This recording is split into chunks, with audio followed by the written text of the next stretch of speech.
On today's show, we got two legends, the pound-for-pound GOAT, Demetrious Johnson, and the underground king all the way from Philly, Eddie Alvarez.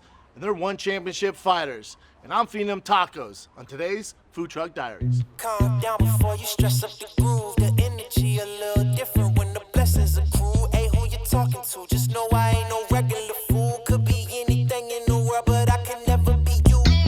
Couple ONE Championship boys in the house. What's up, fellas? What's up? Double teaming this thing. Not in like a weird way. You know what I'm saying.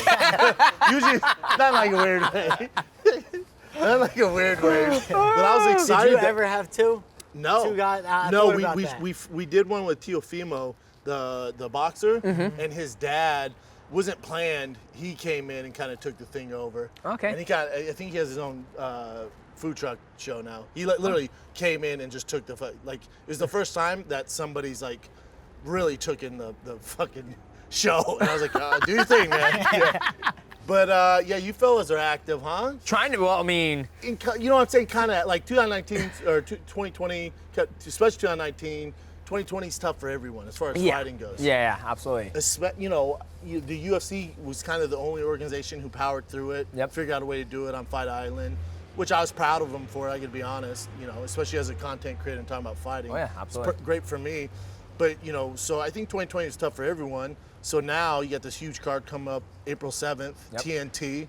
For the Americans, it's kind of a big deal, man, because when you guys fight, you know, people tell me, you know, it's tough when we're here, but now it's on TNT. It's kind of a big deal, yeah? It's everything I envisioned when I joined the organization. Like when I signed with ONE, that was the talks we were having. I wanted to go back personally to Asia and compete in look where I started back in 2008. Because you were a Dream. The Dream tournament. Doing that, so I really enjoyed that time of my career. Yeah. I want to go back and do that, but I also had in mind, like, let's bring this big old promotion and let's plop it here in America. If we can't do it physically, then we at least the American audience can see it. Yeah, get the TV rights. Yeah, because you guys have a great product. Yeah. Phenomenal product. Phenomenal. Like ridiculous product. Well, it's not just mixed martial arts. You got Muay Thai, kickboxing, and some boxing. I mean, and on our card you have Rotting fighting, and I don't think a lot of the American audience have been exposed to him. And that Super guy's savage. Yeah, he's just a might be the straight best striker walking the earth. Yeah. Yeah. Monster. Yeah. Yeah. When you guys were on here last time, I asked you this question. I'd be interested to see how you guys answer now, because when you were doing it, you both signed, right? Yep. You guys kind of both went together. And I felt like there was like this dynamic shifting over to ONE Championship, especially for Americans. And I felt like and correct me if I'm wrong, even Sage Northcutt, there was a lot of pressure on you guys. From the media's aspect, it was like, is it the right choice? And then in hindsight now, it's like, it's kind of worked out. Yeah, I think there's always gonna be pressure on any athlete. Well, in our context, there's gonna be pressure because we came from, you know, the North American, you know, promotion. You know, I was ex-champion. Hold, but you're selling both of you short. You just didn't come from the North American, like, UFC, both of you. Like, you're talking about, you know, Joe Rogan says you're the greatest fighter of all time. A lot of people agree with that. Yeah. And then you're a Hall of Famer, you know, world champion. So it's not like you guys are just like these young bucks. Like, let's take these talents over to ONE Championship. It's like, as far as, you know, the business I'm in, it's two legends bouncing, and you're in the height of your career, and you're doing the goddamn thing, you know, and then bouncing, going over to another organization. And so you know, maybe this is me projecting how I felt. I was like, God, there's a lot of pressure. Oh, I hope it works out. I hope it works out. Definitely pressure, especially Demetrious and I. But like, it's a good measuring stick for the promotion, right? Hey, where's our talent at? And like, the American audience is kind of they are more exposed to the UFC and to the other promotions. Yeah. Where they're just like everything else, we don't know what it is. And we're not gonna know what it is until we have the best athletes from America go over there and compete. You guys are the canary in that ONE Championship coal mine. Like, you guys were the first ones, really, you know. And you're able to see, like there's, and I've been saying it my whole career, wherever I was at, hence the Underground King name, is the best guys in the world are virtually unknown. You got a guy like Rotang, they're virtually unknown. They're in the foothills of Dagestan or in the jungles of Brazil. Yes. You never know. And some of the guys that I came out and had my hardest bouts against were in the training room with guys from other countries 100%. That no one's ever gonna know. Yeah. And I think that's what people are gonna be able to see when they tune in April 7th on TNT is go, holy shit, this is like Yeah, something because it's else. not like you'll see some guys that leave a promotion, a big promotion, and go to another one, and they get kind of softballs just because they want to make sure they protect their investment. Yeah. You guys were Shit. fed to the goddamn Yeah, wolves. yeah, Like, yeah. it's not like Yeah, and I think it's a good thing, right? I mean, Big wolves. we never won any easy fights, right? You know, me fighting Yuya Wakamatsu, then Tatsumi Tsuwada, the Danny King dad, all young guys, but young, healthy, hungry guys. I want to try to make a name off of me, and the same thing with Eddie. You know, when he gets for in sure. there with Timothy Nasty Nuke, and he goes, "I'm gonna blow the bricks off you, Eddie," and I mean, when we go over there, you know, people are trying to make a name off us, right? Because in America, we're known, right? Everybody knows about Eddie Alvarez. Everybody knows about me. So when I go in there and I fight these guys, you know, my mindset's like, okay, I'm not gonna give you the gratification that Hell you no. can can beat me, just because who I am. that'd break so, my heart. Yeah. If you guys went over and both got beat up, that'd break my. Not that it can't happen, Yeah, it but it's can't just like you guys No, are it legends. hurts. You know what I'm saying? So as alumni of the UFC, like I want to see you guys just dominate. Yeah, absolutely. But the ONE Championship's defense, it's like it ain't that, because don't get me wrong, you're undefeated. Your first one was a little tricky, and then you got a win. But it's like the guys are really, really good over there. Oh yeah, 1,000%. And like Eddie said, just because you're not fighting for the UFC, like there's killers in Bellator, PFL, Ryzen, ONE Champ. There's killers all around the world, and there's some guys out there who might be able to beat every single champion in the world that's never been signed to an organization. It's just they haven't got the chance to be able to perform under the right spotlight or the right organization to get to the big leagues, to get that that spotlight on them to get known. Has it been weird for you guys as far as, obviously when you're in the UFC, you're in Bellator, even Dream at the time, and then obviously you were the face of the UFC for a long time, face of Xbox, all the, you're, as far as promotional goes, you were all over the fucking place. And then when you go to ONE Championship, it's just North American's just different, right? Like ESPN's not covering it. And it makes sense. I understand why, because you look at, I mean, and they even tell me that. I'm like, yo, man, I'm about to fight here. And then they'll do a little story on it or whatnot. But I'm like, how come you guys don't cover, Rod Tain? They're like, nobody knows who he is. Or Yeah. why don't you cover this guy or Clicks. this guy? Or I'm like, have you seen Giorgio Petrosian? Amazing kickboxer. They're like, One of the best. One of the best. They're like, Ever. we want MMA. We I want know. mixed martial arts. It's, Yeah. Who's creating drama? So Yeah. I think that's why it's good that TNT's coming to, TNT's bringing ONE Championship on April 7th, because it's just gonna give that exposure to the American audience. It's also pure. Like I feel like there's not a lot of gimmicks in ONE Championship. No. Especially when you guys left. It's right when you left, the UFC kind of went towards that kind of gimmick thing where everyone's trying to be Conor McGregor. And you guys left at that time, went to a more pure. It was easier to kind of make that decision because I seen where it was headed, and I was like, do I want to be that person, or It's not in your guys' wheel. or Like, it's am not I what that you do. person? Yeah, it's not what so you do. like for me, it was an easy transition to go. All right, this is something that kind of aligns with my character and who I am. Makes sense. And I'm a pure fighter, and I just want I want to be incentivized on my fight and what I do inside the cage, not for the antics I do outside of it. So and DJ's the same way. So it's like, we'll probably stay over here where the fight is applauded and not the crazy gimmick story behind the fight. Yeah. So in hindsight, it was a good choice. 100%. Yeah, 1,000%. And I never fought in Asia before. Like I've always wanted to. I've grown up watching him fight over in Dream and seeing guys like Crow Cop, Fedor Emelianenko, Rampage Jackson. And for me, I always think, people are like, oh, you're one of the greatest of all time. Or when I look at, athletes in mixed martial arts, I think to be considered one of the, the best to ever do it or best in this sport is you got to compete all around the world, right? Yeah. Like you look at That's what every other sport does. Exactly, right? And so for me, I was like, I've never had any footprint whatsoever in Asia when it came to competition. I've only been in North America. And so when I look at those guys, who come before me, they've always started, you look at Kevin Melendez. I mean, the list just goes on, right? Especially Joseph when we were coming up. Yeah, like, when we were coming up. I mean, everybody's, I feel like as an athlete, you got to have your feet touch both soils, compete on both soils, right? Yeah. Just to be able to get yourself in that category, so. Let's take a little break because I'm chatting off Demetrious Johnson and Eddie Alvarez's ear. Maybe you're watching this food truck. You're looking at that food truck, that little fat boy taco truck, and your mouth is watering. You're like, damn, I'd like some tacos. Or damn, I haven't eaten today. I don't have time to go to the store. Hey, man, chill. I got you covered because I'm about to tell you about Postmates. If you don't know what Postmates is, you're living in 1997. It's Postmates. You know exactly what it is. Postmates, you can get your food delivered without leaving the house. You can continue to watch this show, and your food shows up. You pause it.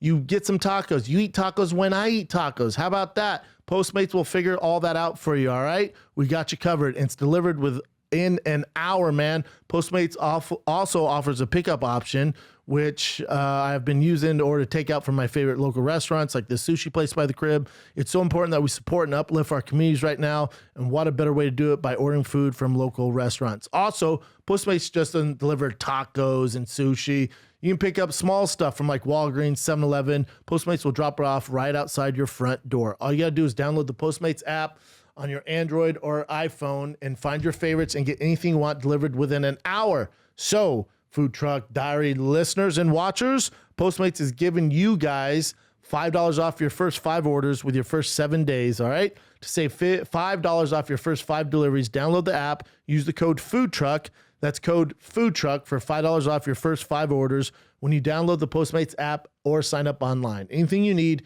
anytime you need it, Postmates it. We're almost back to the episode of Food Truck Diaries, but listen, man. Listen, I got to tell you about Blue Chew because they are making waves in the bedroom, in the sack game. Blue Chew is a unique online service that delivers the same active ingredients as Viagra and Cialis. Ever heard of it? But it's in chewable form. It's a fraction of the cost. Blue Chew tablets combat all forms of ED, erectile dysfunction, your dick don't work, and can help men gain extra confidence when it's time to perform. Blue Chew is an online prescription service, so no visits to the doctor office, no awkward conversations, no waiting in line at the pharmacy, ships right to your door, discreet little package. Nobody has to know that you chewing up all these blue pills to get that dick game right, man. It's easy. Sign up at bluechew.com, consult with one of their licensed medical providers. Once you're approved, you will receive your prescription within days. Best part, it's all online, fam. We got you covered, man. You don't like swallowing pills? Cool. This is chewable, so that's not an excuse anymore. Blue Chew tablets are made in the U.S. of A. They prepare and ship direct, so it's cheaper than the pharmacy. So if you like what you hear and you got problems with your dick down there, all you got to do is go to visitbluechew.com, and here's a special deal for you food truck watchers and listeners. Try Blue Chew free when you use the promo code FOODTRUCK at checkout. Just pay $5 shipping. That's bluechew.com, promo code FOODTRUCK to receive your first month free. Yeah, I also think the narrative's interesting too, right? Like you leave the division in the UFC, they were going to get rid of that flyweight division, and then this Brazilian monster comes out of nowhere, and the division's kind of back. And I know for me, it's like, God, I'd love to see Mighty Mouse take him out. You know what I'm saying? Like, God, I'd love to see him jump back in and just take his ass out, you know? Or you leave, and it creates a window for Henry Cejudo. It's like, they're like, he's the greatest of all time. Like, well, we just saw Mighty Mouse beat him in how fast was it? You know, the first fight. Oh, first fight. Yeah. It was 2 minutes 37 seconds. I was playing video games and I was like, hey, guys, I'll be right back. I'm gonna go across the street and go fight him. Then I came back. I was, hey guys, I'm back. And they're like, you was just on TV and now you're back playing video games. I'm like, yeah, it was real quick. It was real quick. It was a knee to the stomach. Yeah. So you kind of left this path, and then this Figueiredo comes in, and the talk, especially online, is like, God, I'd love to see how Demetrious Johnson would do against him. You know.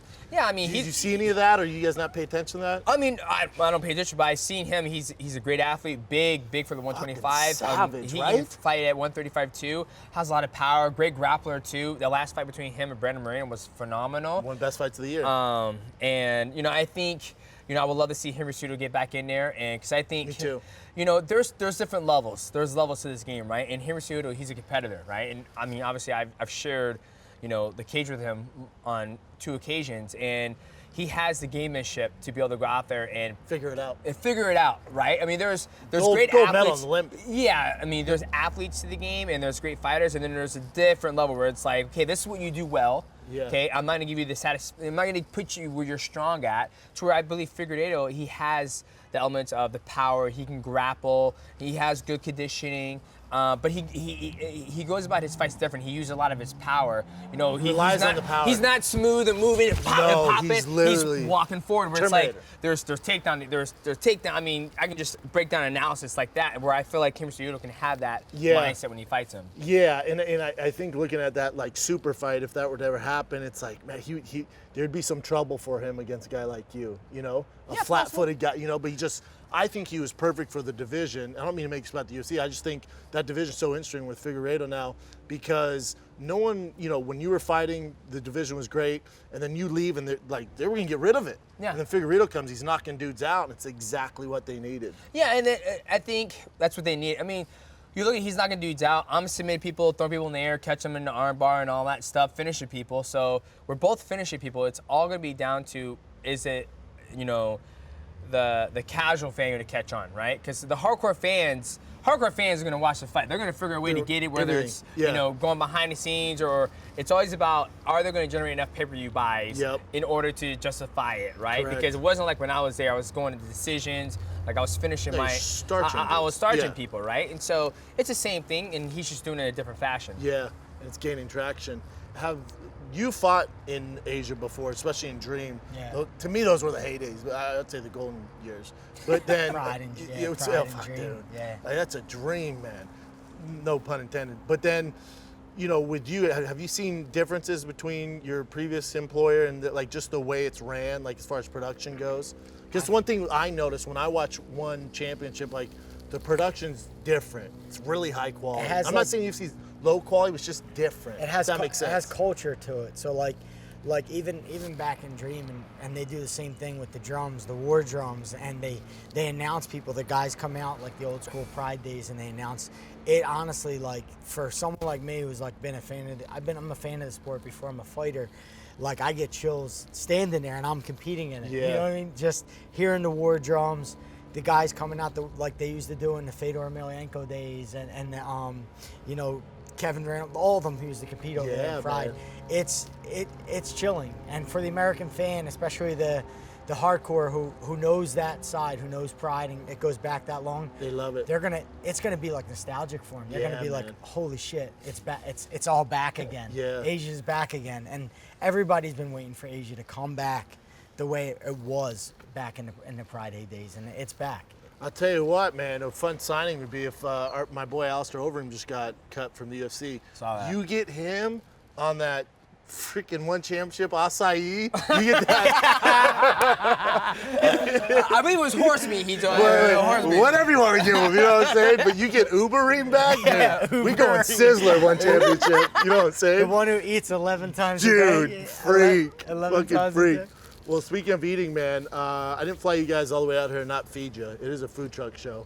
So we got some Fat Boys tacos for you guys. Well, fellas, what are you thinking? It should be noted I am on a diet. Big goals, baby, ain't where the money at. Look, I just You need guys have a kids menu? By any chance? I'm down 13. Oh, good for you. Down 13. Proud of you. Thanks, man. Still thick though, you know? Everyone's all, really? 13? Keep going, man. What do you recommend, boss? What's your like? Man, you know, everything's good. That queso taco looks ridiculous, man. Oh yeah, it's fire. It's a hot seller. I'm gonna do the keto taco. I'm gonna try that. Okay. I'm gonna do a cheese quesadilla. Yeah. On corn. All right. I'll do the queso taco. What's that soup thing with it? Consomme, it's video broth. It's really good. You dip the taco in You there? dip the taco in there, Fire yes up, sir. bro. All Fire right, up. sounds good. boy, and I need it, so please don't mess up the mood. Don't mess up the mood. Don't mess up the mood. Yeah, I work too hard for it. Yeah. Don't mess up the mood. You guys aren't gonna be getting this in Singapore, fellas. What, this type of food? This that LA street taco shit. Well, you know, when we go to Singapore, it's, you know, the government's giving us the green light to go over there and compete, but we have to, you know, quarantine pretty much when we're out there. So this is a treat. Yeah. Oh, for like 2 weeks? No. We just can't leave our room. Like we when we're there, we're in our hotel room, and when it's time to train, we go train and we go back. And that's, you know, the safest way to be able to do it. That way, none of the athletes get COVID. Also so sucks though, you know. Yeah. Like that's a bit of a bummer. Like because you can't. Like after your fight, does your guys' families go to Singapore? No. Yeah. You just go with two basically training partners or coaches. So you're not like hanging out. Singapore, I You're heard, hanging is out with beautiful. anyone. You're gonna be, Yeah. Singapore's awesome. Is it nice? Yeah. The food's Beautiful. awesome. It's like Disney. clean? It's like Disney World. Really? Every shrub is perfectly pruned. Like it's beautiful. Man, I'm sold. That's the thing. Like everyone's talking about going to Mars and shit. I'm like, bitch, I'm trying to get to Singapore. whoa. I would not mind going to Mars either. You're one of those guys that's into it. I don't get You know, it. after I sat there and I listened to, you know, his spiel about, you know, why go to Mars? He goes, why, you know, on the Joe Rogan podcast when he was talking about Elon Elon? Musk, and he was like, I feel like our job as humans is to figure out life and to be a race planetarium, like build a how dope would it be if we colonized Mars? Now, how dope would that be? What's there though? It's red. There's like no oceans. I know it's red. Like, what are we gonna do there? We're gonna be in a bubble. Shit, what are we doing here? Make life. I don't get the appeal. So hold on. First of all, you know how long it takes to get to Mars? Yes, 6 I know. months. 6 months. So jump on and that. You how far have- Singapore? 18 hours, some shit. Well, okay, so 6 months, son. Then you get there, it's all red. Have you heard Then you got a 4 seasons. deep space sleeping? You ever heard of that? You seen Aliens too? Yeah, where you just fall asleep and fall wake asleep, up. you wake up, and it's like, oh, you stretch, and next thing you know, You're living 2080, dog. That shit is not happening. I think Joe did a skit on that. Didn't Joe do a skit like where you're gonna get on a plane Really? and it's gonna take a while? Yeah, Rogan did a skit on that in Philly when I went to go see him. Yeah, when you have kids, both you guys have young children. I didn't realize how much shit I'd have to look up and know. Like my dad was like, "Dad, how far is Mars?" I'm like, what? I don't want to lie to him because I don't want to go to school and look like an asshole. So I have to Google it. And I was like, what? I was like, 6 months, buddy. He's like, what? You're in a plane for that long? I'm like, not a plane. It's like a spaceship. He's like, people can go. I'm like, not really. There's a rover. You know, it's a nightmare. Let's take a little break from this food truck with two of my favorite fighters in the world. Because listen, man, 2021, one thing everybody talking about is that mental health game, yo. Everybody wants to know how they can get their mind right, all right? Mental health is a thing now, and thank God. Maybe you're struggling with certain stuff. Maybe you're depressed. Maybe you just want someone to talk to. Maybe you got shitty friends that don't give you great advice. Talk to a real licensed professional counselor, all right? And you don't need to drive to them. You can do it from your phone. Do it over the phone. I'm talking about BetterHelp. BetterHelp is a customized online therapy that offers video, phone, even live chat sessions with your therapist, so you don't have to see anyone on camera if you don't want to, or we have that for you guys. It's much more affordable than in-person therapy. You can start communicating with your therapist in under 48 hours. Join the millions of people who are seeing what therapy is really about. I can't recommend enough.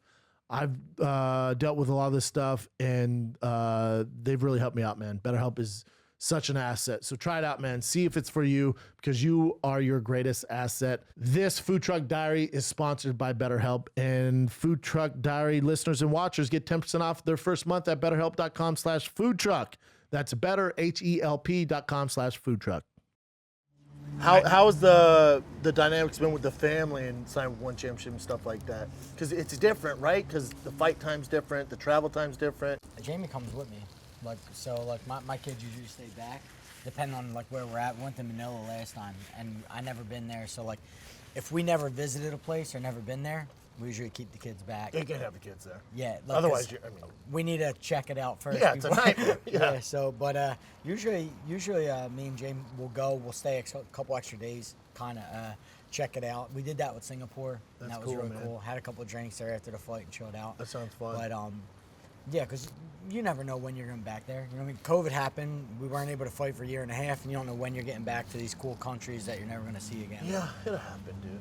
And then you, what, family stays back? Yeah, the kids all stay business? Back. The kids stay back. The wife comes. She likes to travel. So, you know, when she goes on their trips with me, she brings a friend, her best friend, and they go around and explore. My father-in-law came to Japan, but, you know, like Eddie says, you never know when you're going to go back. So she's always going to come. And, you know, she always wants to be there when I compete. That way, after a fight, if I get messed up or something's wrong, I go to the hospital, she's there. And When's the last time you got messed up? shit, you never know, dog. I mean, knock on wood, but come on, man. When's the last time you got messed up? You never know. You never know. There's not it's kinda a true. guy on this planet, dude. Like, when you went to ONE Championship, when you're in the UFC, whatever organization it is, who's going to beat you up? You know what I'm saying? Like, the only guy that might, you know, give you some issues, I think, is Figueiredo. You I'm know like, what I'm saying? you're like, who's gonna beat you? I'm like, I'm pretty sure. I mean, I'm in the hotel room, like, oh, goddamn, I heard that. yeah, your pec is sore. You know what I'm saying? But you're not like, See, I'm on the other end of that. Even when I win, I'm in battles. and, So, like, and that's why you're the underground king. But sometimes you fight like an asshole. Yeah. Like, you know this. Yeah, I know. You got that. Yeah. You got that dog in Yeah, you, man. man. I need my wife right there. I'm like, you might need to change me or walk me to the hospital, or you need to be there. So, so I'm on the end of that. And do you like? Sometimes just getting changed in the locker room right nightmare. after the fight is difficult. It hurts. If you took a bunch of leg kicks or something like that. So like, it's always good to have like, you know, her there, like to be able to friggin', you never know. Like you said, It's never like know. insurance, right? I pay we all pay insurance. I have no intention whatsoever of going out and getting in an accident. But shit happens. Shit happens. So Yeah. I'd rather have my wife there just in case shit happens. And I'm like, babe, I need you right now to do all this. My worst injury was in a foreign country. Was in Tokyo. It was scary. My eyelids both split right down the middle. What fight was that? My one debut. Both. Never had an injury like that my whole life, ever. Like, my years of fighting, street fighting, whatever, I never even seen anything like it. And it just split right down? Both eyelids. Top eyelid, bottom eyelid. Elbow, knee? It was a punch. I have no clue. He's a good I don't even know how that was. Right hand. Jesus Christ. And luckily, you know, that had her there. Because it was like, Oh, nice. that was a scare. Like, I thought, nah, I'm going to go blind from this. You know what I mean? You thought you were going to lose your eye? With blood was in your eye too? Yeah, like the eye filled up, and then blood was filling up in the eye, and then when like they were sewing the eyelid back, blah, just the same way like something would pop on your finger. I was like, oh man, it was like a horror story. See, But, like, and they're like, welcome to you One never know. Championship. Yeah, That's one punch. Yeah. Yeah, man. He went over there. He had no intention of getting his eye blasted out. And little behold, you know, just Yeah, I know. that's the thing with mixed martial arts is that I don't think people put a lot of respect on it, is that in a fight anything can happen. Yeah, there's a especially when million those- ways to lose. Yeah, when you have those 4-ounce gloves and you're in there in a heated battle in the pocket and you're exchanging leather like that, I mean, all it takes is one punch, and it's not like his eyes aren't healthy. I mean, his eyes are healthy. If his eyes were unhealthy, they wouldn't have cleared him to fight. But he has healthy eyes, and it's just that one punch landed a certain way, and so shit happens, man. You never know, man. Speaking of shit, you never know what's going to happen. You guys got fights. I think I know what's going to happen April 7th, but I mean, two tough opponents. You know, your guys definitely never fought someone like you. Your guys sure as fuck never fought someone like you. And obviously he's a jiu-jitsu, kind of world-class jiu-jitsu guy, but you fought good jiu-jitsu guys before, and they'll go, I'm going to get his back, submit him. Okay, you know? I mean, hey, Jonah, he's good. He's tall, long, rangy, has an interesting stand-up. And yeah, I fought good jiu-jitsu guys. You know, one of my main training partners, we haven't been able to train this season, but this time around, just because of COVID-19, he's in Canada. Bibian Fernandez, a monster, man from the jungle, absolutely nasty. He's just absolutely a beast. But it's going to be a sick fight, you know? I know he's going to come and bring it. I feel like he has something he has to prove to everybody. And for me, I'm just going to go out there, do my thing, and put the pressure on and go out there and fight. Like, Yeah, I think the pressure's on him, right? Because, again, there's always this narrative of, you know, who's literally the best in the world. And I think now it gives your opponent the opportunity to prove it, because it's, you know, you were so dominant in the UFC for so long. So I'm sure in his mind, he's like, can I hang with the UFC guys? Can I be the UFC guys? It's like, not only are you fighting a former UFC guy, you're fighting the best we have to offer. yeah, I hate that. I remember somebody said, it's like, oh, you go out there, you represent UFC. I was like, no, I don't. I represent Demetrious Johnson, right? Like, Amen to that. Like, I was part of that company, and I did great things there and for the flyweight division. But whenever it's like, oh, if you beat Demetrious Johnson, it means you can hit with UFC. It's like, no, because the athletes are always going to change, right? Like, I'm my own sole person. Like, what I represent is myself and AMC Pain Creation, and that's it, you know? So when people I'm not bragging on you right now, but when people put that tag on me, it's like, oh man, you know, if you beat Demetrious Johnson, it means you. Oh, you trying to? Oh no, I'll dap you up for sure. No, Okay. I'm telling you how I think that's how he feels. You know what I'm saying? Like that's for him, it's such a big opportunity, right? Yeah, 1000%. The pressure's Your on opponent too. It's like Eddie Alvarez. He's a lightweight champion. You know what I'm saying? Like, he's been in there with the best of the best, underground king. So for these guys, it's a come up. Because you did all your work. You know, you both had great fights in ONE Championship, but also your main body of work is outside that organization. Yeah, so that's where 1000%. those guys. Yeah, and they might have that mindset, but I think it's the wrong mindset to have. I mean, I don't have that mindset even when I was coming into the UFC or the WEC. I was like, I'm coming here and come to fight and see where I end up. I become world champion. Phenomenal. If I don't, it isn't the end of the road. And I jumped into this sport because I love to fight, but at the end of the day, you know, I come from a working background where I went to work every single day to collect that, you know, 40-hour week paycheck, right? And then I remember my coach, Matt, was like, you need to quit, dog. You be world champion. I was like, Matt, I ain't quitting shit unless you can guarantee me a check every single week, right? And so for me, I view this is my job. So when I go in there, I'm going in there to fight, to provide for my family, right? And so that's always my mindset. So when people look at me like, oh, if I beat you, I'm probably one of the greatest ever doing it. I'm like, well, not really, because I didn't say I was the greatest to do it. The community did. No, we're telling you. Yeah. You're telling me that. For me, I love your mindset, and that's obviously why you're the one of the greatest of all time. But yeah. So everybody else is like, yeah, if you beat Demetrious Johnson, you're that's what I think. I was like, Yeah. no, not really. It's because it's the community. The community says that, then, you know, GG, good for you. But, you know, that's how I see it. I hate when people say, oh, man, you're the UFC. That'll put some pressure on you. Does it bother you too? I like the whole legend thing and the legacy The legend thing, yeah, UFC talk. Yeah, because all the things that you kind of accumulate, the belts, the championships, the champions that you beat, they're a byproduct of you just you putting that hard day work in, you being present. And whenever someone talks about legend or legacy or whatever, it brings you out of that moment, that being in that Being present. present, yeah. So it's like everyone's trying to grab at you and get you to lose your focus. Yeah, for what you did in And the past. it's really important to stay grounded and just be like, look, I got here because it was one guy at a time. Yep. And I got here because it was one training camp at a time. And the byproduct of all that build up to being a legend, being a whatever you want to call it. Staying focused. Yeah, so it's like, for me, it's always been about the guy in front of me. And right now, it's Yuri Lapicus, April 7th. And Tough customer. one guy at a time, literally one opponent at a time gets it done. Yep. That's how you kind of build that empire. And I'm still looking to do that. I'm looking to win this one belt and create some history, have every single belt. I want to be in a ring with every single world title that I've ever won. That'd be at so one sick, point. man. And say, like, I traveled the whole world. I fought every single champion love all that. over the world. Yeah. And I was able to conquer everyone over almost 2 decades of work. Yeah, So you like, guys are pioneers, man. That's dope. yeah, That's really dope. that's the. This will be my last question for you. How, you know, looking at the landscape of ONE Champ, stuff like that, I'm sure you talked about with your families, you know, because you guys both have families back home. How long are we going to do it for? How long are we going to keep doing the goddamn thing? You know? Like, is there anything you ever satisfied? You know what I'm saying? Like, here's where this question comes from. There's not much else. I'm not bringing up the past, but I'm just saying, like, you win, you're the champion. So it's like, how much longer are we going to go? I mean, I tell myself to do 4 more years. It's all 4? 4 more years. I'm 34, right? So I feel for me, it's always about. I mean, I still love it. Like I love training every day. I love still learning. I mean, you know, I had a great wrestling session before I came down here.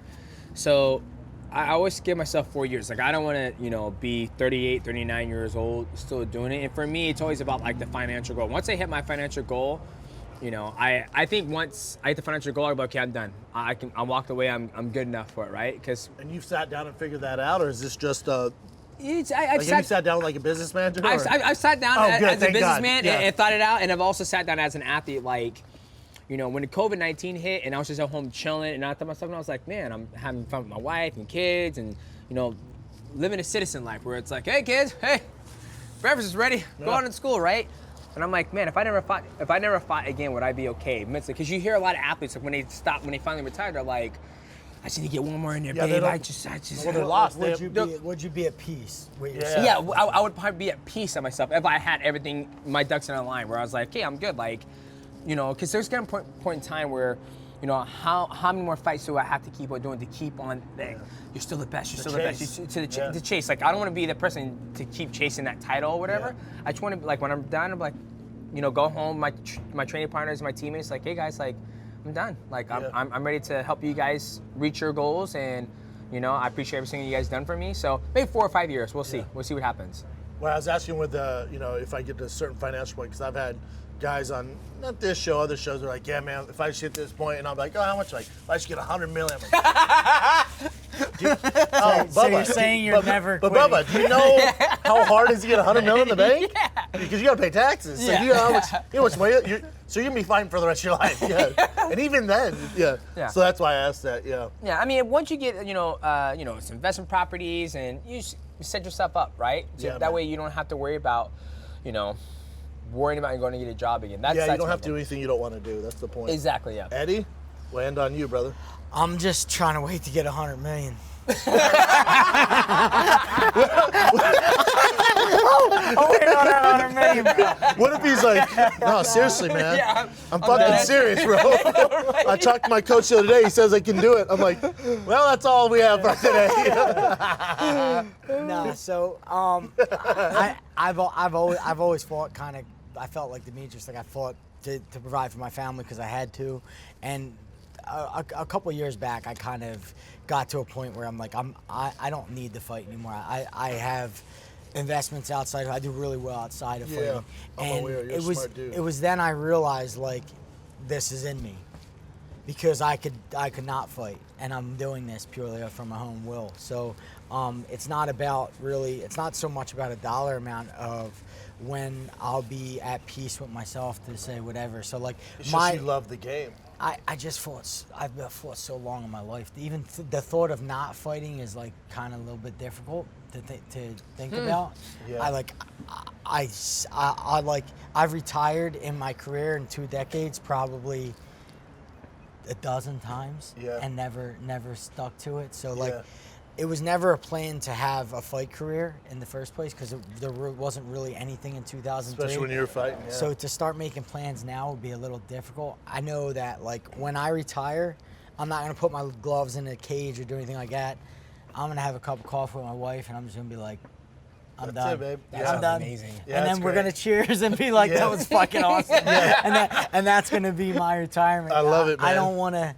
Yeah, I don't want to make a spectacle of it or anything like that. Yeah. It was fucking, this game is awesome. It's awesome to me, and I want to continue. I want to make history. Yeah, I love hearing that. It's like, with Tom Brady, he gets it all the time, right? And there can be a worse question to ask the athlete. Like, oh, when do you think about retiring? They ask Tom, he's like, I just love playing the game, man. Like, I'm just trying to get through next season. Yeah. Like, I love playing the game. Yeah, and I think for him, I mean, I feel like his risk. I mean, Eddie's eye almost blew out. His last his he second almost fight. lost his eye. He only lost his eye. I don't think Tom Brady's ever come close to losing his eye. So No. he's got a whole bunch of people in there protecting Some him. big boys, yeah. So it's different. When we fight, we're putting our bodies on the line, right? So I would it's say just- that as far as pro sports go, the most risky job in the Yeah, world. 1,000%. And so we only get one body, and I think when we both retire, we'll be able to spend time with our kids, and when our children have grandkids, be able to run around with them still. So that's what I think that comes by. For reals, last question. I talk to you guys all day. Your guy's like, dude, we got other shit to do. I'm like, I know, but those channels don't matter. You both have young children. Do they want to be fighters? Nope. Really? Your dad's the underground king, and there's nothing like. My oldest is wrestling right now, and it's not something I condone, man. Look, I love it. It was in me. Like as a kid, I That fire's in you. remember like walking down the street with 4 boxing gloves, knocking for my friends. You want to fight? No. You want to fight? No. All your friends like, no, what's wrong with you? No, dude. And we would We're fight. playing Legos, you psycho. Yeah.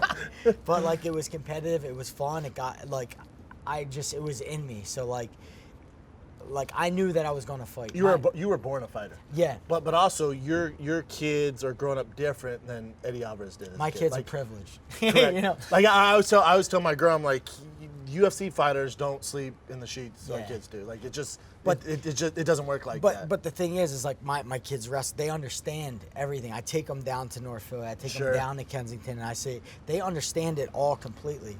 Do I want to put my son in danger? No, and I don't judge a father who does. But like I know the ins and outs of the sport. I know how great it can be, but I also know how dangerous low it can be. yeah. So like I'd rather put my son in a situation that is a little less risky, where he can use more of his mind than his body. Correct. But I got a wrestler, so You never know. maybe he catches a bug and maybe he wants to live Puts on on the dad's highlights, the is like, Alvarez what? legacy. Yeah. But we'll see, man. We'll see. Demetrious? No, my kids haven't shown any interest. They're still young, 7 and 5, and then 2. But Your 7 and 5-year-old don't.